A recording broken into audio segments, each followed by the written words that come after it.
Hello everyone, welcome to my YouTube channel maths marble. इसमें हम 9th class का maths पढ़ेंगे। तो हम आज स्टार्ट करेंगे पहली यूनिट जिसका नाम है नंबर सिस्टम।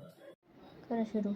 तो आज हम स्टार्ट करेंगे हमारे फर्स्ट यूनिट की एक्सरसाइज 1.2। इसमें हमारा पहला क्वेश्चन है state whether the following statement are true और फॉल्स। तो हमें सबसे पहले बताना है कि हमारी स्टेटमेंट्स जो है ट्रू है या फॉल्स है। अगर वो ट्रू या फॉल्स है तो उसे जस्टिफाई भी करना है। तो हमारा इसकी फर्स्ट स्टेटमेंट है every irrational number is a real number. क्या हर इरेशनल नंबर जो है वो रियल नंबर होता है? तो इसको सब जानने के लिए सबसे पहले आपको पता होना चाहिए कि रियल नंबर क्या होते हैं। तो रियल नंबर होता है आपके जिसमें आपके रैशनल और इररेशनल दोनों नंबर्स होते हैं। रैशनल प्लस इररेशनल, जिसमें आपके रैशनल और इररेशनल दोनों नंबर्स होते हैं, उनको हम बोलते हैं रियल नंबर। ठीक है, पर इनका ये क्वेश्चन है कि every irrational number is a real number, कि हर इररेशनल नंबर अब रियल नंबर होता है। यस, तो यहाँ से हमारी स्टेटमेंट क्या आती है? देखो, सारे इररेशनल नंबर रियल होंगे ना, क्योंकि वो कलेक्शन है। रियल नंबर किसका कलेक्शन है? रैशनल और इररेशनल नंबर का। तो हमारी यहाँ स्टेटमेंट क्या हो जाएगी? ट्रू। बिकॉज, अब इसका कैसे हम इसकी क्या स्टेटमेंट लिखेंगे? बिकॉज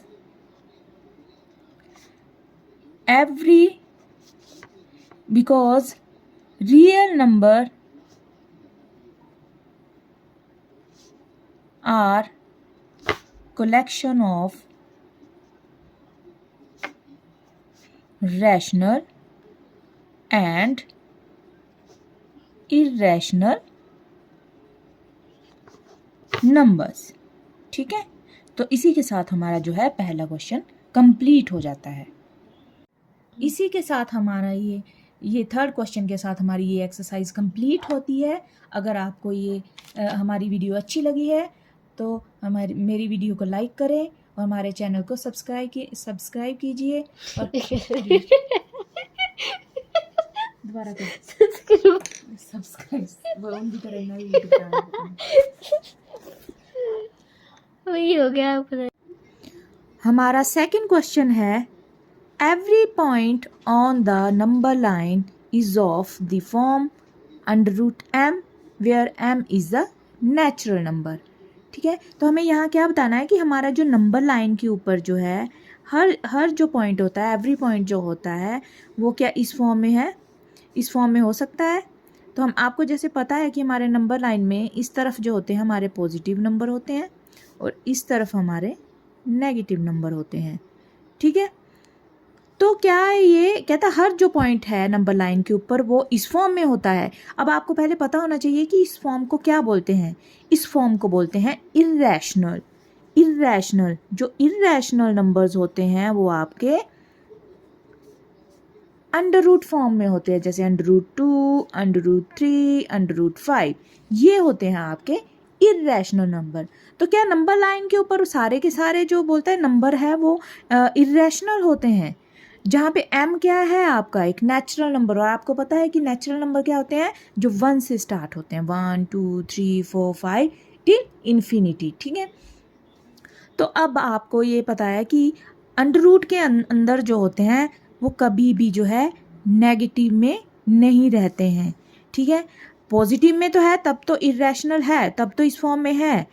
ठीक है, अगर इस तरफ है नंबर लाइन के जो इस तरफ वाले हैं ये तो आपके जो हैं इररेशनल हैं, बट जो आपके नेगेटिव वाले नंबर है वो इररेशनल नहीं होंगे, क्योंकि जो अंडर रूट के अंदर कभी भी कोई भी नंबर जो होता है उसके साथ कभी भी नेगेटिव नहीं लगता है।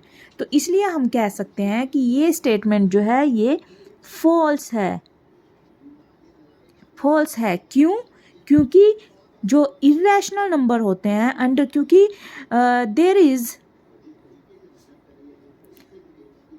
Non negative number in the square root. ठीक है, क्योंकि स्क्वायर रूट के अंदर कभी भी नेगेटिव नंबर नहीं होता है, तो इसलिए जो है कि ये स्टेटमेंट कि हर पॉइंट जो होता है नंबर लाइन के ऊपर वो अंडर रूट एम फॉर्म यानी इरेशनल फॉर्म में होता है, नहीं, इरेशनल फॉर्म में वही नंबर होते हैं जो आपके जो है पॉजिटिव साइड में होते हैं। ठीक है, तो ये हमारा सेकंड क्वेश्चन। अब हम करेंगे थर्ड क्वेश्चन। हमारा थर्ड क्वेश्चन है every real number is an irrational number. क्या सारे जो हर रियल नंबर जो है क्या वो इरेशनल नंबर हो सकता है, इरेशनल नंबर होता है? तो आपको मैंने पहले ही बताया था कि रियल नंबर क्या होते हैं, जैसे हमने फर्स्ट क्वेश्चन में बताया था कि रियल नंबर्स क्या होते हैं। रियल नंबर्स होते हैं जिसमें जो कलेक्शन होती है किसकी, जिसमें रैशनल और इरेशनल दोनों नंबर होते हैं। ठीक है, तो अब ये इरेशनल और इरेशनल इनका कलेक्शन होता है रियल नंबर, बट इसने बोला है कि हर रियल नंबर है वो इरेशनल होगा। तो आप खुद देखो कि रियल नंबर में ये दोनों आते हैं, तो क्या जितने भी रियल नंबर है वो सारे के सारे क्या आपके इरेशनल हो सकते हैं? नहीं। क्यों? क्योंकि जैसे तो हमारी यहाँ स्टेटमेंट क्या हो जाएगी, फॉल्स। क्यों? जैसे कि अब इरेशनल नंबर तो रियल नंबर हो सकते हैं, बट रियल नंबर में जो है आपका रैशनल भी होते हैं और इरेशनल भी होते हैं। तो हमारी स्टेटमेंट यहाँ क्या आ जाएगी कि real number is collection of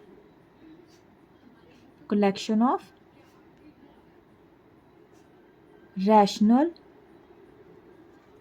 and irrational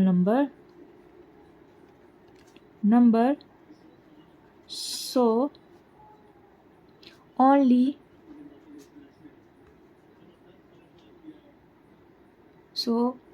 every real number is not irrational, क्योंकि वो रैशनल भी हो सकते हैं। ठीक है, इसके साथ हमारा थर्ड क्वेश्चन कंप्लीट होता है। अब हम करेंगे सेकंड क्वेश्चन। हमारा सेकंड क्वेश्चन है are the square roots of all positive integers irrational? If not give an example of the square root of a number that is a rational number. तो इसमें इन्होंने क्या बोला है कि जो स्क्वायर सभी जो पॉजिटिव इंटीजर्स हैं उनका स्क्वायर रूट्स जो है उनका स्क्वायर रूट जो होता है वो हमेशा इरेशनल होता है। क्या इरेशनल ही निकलता है? तो सबसे पहले हमें ये चीज़ बतानी है। ठीक है, कि जो आपका पॉजिटिव इंटीजर पहले होते क्या है, पहले लाइन के थ्रू आपको बताती हूँ। जैसे पॉजिटिव इंटीजर होते हैं जो आपके राइट हैंड साइड में होते हैं, ठीक है, इन्फिनिटी तक। ठीक है, कहता है कि इनका जो स्क्वायर रूट है वो इरेशनल होता है हमेशा।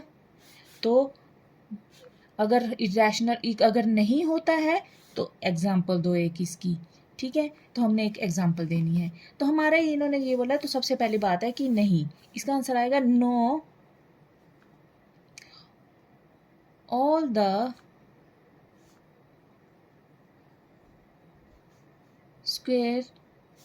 no square roots of all positive integers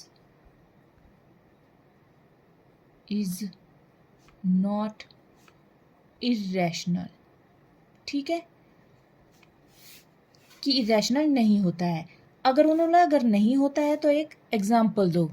अब एग्जाम्पल क्या है ना, एग्जाम्पल कैसे है, जैसे मान लो कि हमारे पास पॉजिटिव इंटीजर कौन से है, 1 2 3 4 5। ठीक है, तो आप इन सब को इस तरह रख दो, 2 3 4 5 6 7 जितना रखना है। ठीक है, अब देखो 1 का स्क्वायर अगर स्क्वायर रूट होता है तो वो क्या आ जाता है 1, 2 का ऐसे ही रहेगा, 3 का ऐसे ही रहेगा, 4 का क्या बन जाता है, ये इस तरह आता है, इसका क्या आ गया 2, 5 भी ऐसे रहेगा, 6 भी ऐसे रहेगा, 7।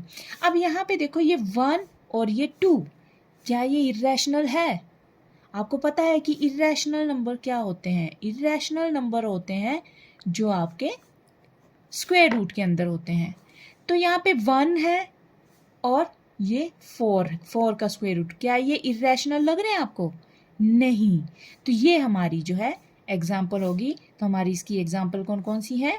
एक 1, 4, इसी तरह 9, ये जो है हमारे इरेशनल नंबर नहीं है स्क्वायर रूट होने के बाद भी। तो इसी के साथ हमारा जो सेकंड क्वेश्चन है वो कंप्लीट होता है। अब हम करेंगे थर्ड क्वेश्चन। हमारा थर्ड क्वेश्चन है show how √5 can be represented on the number line, कि हम √5 को किस तरह जो है नंबर लाइन के ऊपर रिप्रेजेंट कर सकते हैं। तो उसके लिए सबसे पहले हमें √5 को जो है ब्रेक करके लिखना होगा। ये हमने ब्रेक करके लिखी है 2 का स्क्वायर प्लस 1 का स्क्वायर। इस तरह देखो क्या बना, ये 2 का स्क्वायर 4 प्लस 1, यही चीज़ जो है आपके पास आ जाएगी। अब इसको नंबर लाइन के ऊपर ड्रॉ करने के लिए हमें चाहिए एक स्केल और एक पेंसिल।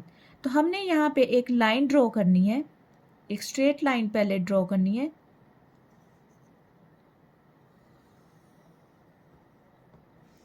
और उसके ऊपर दोनों तरफ एरो लगा देना है। अब मिड में जो है आपको पता है 0 पॉइंट होता है, 0 नंबर जो है होता है। अब 0 से दोनों तरफ हमने 1-1 सेंटीमीटर पर, जैसे यहाँ पे क्या है 2 है, 2 से एक नंबर ज़्यादा लेना है, जैसे 1, 2 और 3, 3 पे इधर लगा दिया। और नेगेटिव में भी सेम 1, 2, 3, 3 पे इधर लगा दिया। ठीक है, अब हम इसकी नंबरिंग करेंगे 1, 2, 3, और यहाँ भी क्या हो गया -1, -2, -3।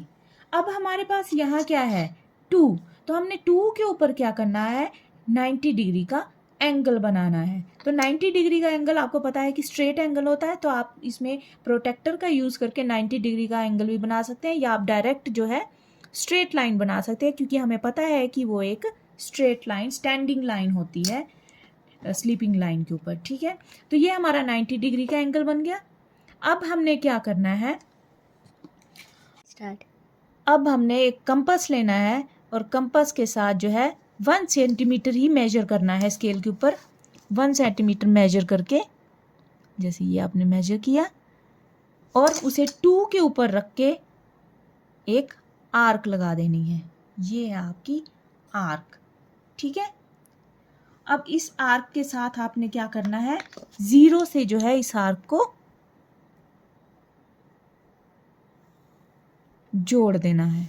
ठीक है, तो ये आपका आ गया। ये वाली जो साइड होती है इसको बोलते हैं √5। बट हमें क्या है, हमें तो लाइन के ऊपर चाहिए। तो आपने क्या करना है, यहाँ पे जो है हमने 0 पे अपने कंपास को रखना है, और जिस पॉइंट पे कट किया है वहाँ तक है मेजर करके, वहाँ से हमने जो है उसको बढ़ाते हुए नीचे लाइन तक कनेक्ट करना है। ये यहाँ पे कट हो गया है, ये लाइन यहाँ पे बाइसेक्ट हो गई है। अब ये पॉइंट जो है, इस पॉइंट को हम बोलेंगे C और इस पॉइंट को बोलेंगे D। तो ये हमारा क्या आ गया है √5।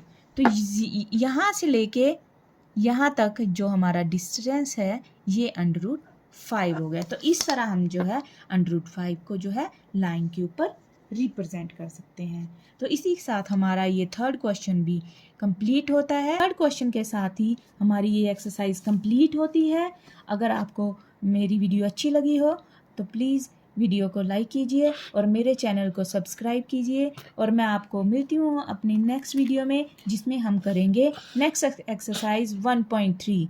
तब तक के लिए थैंक यू।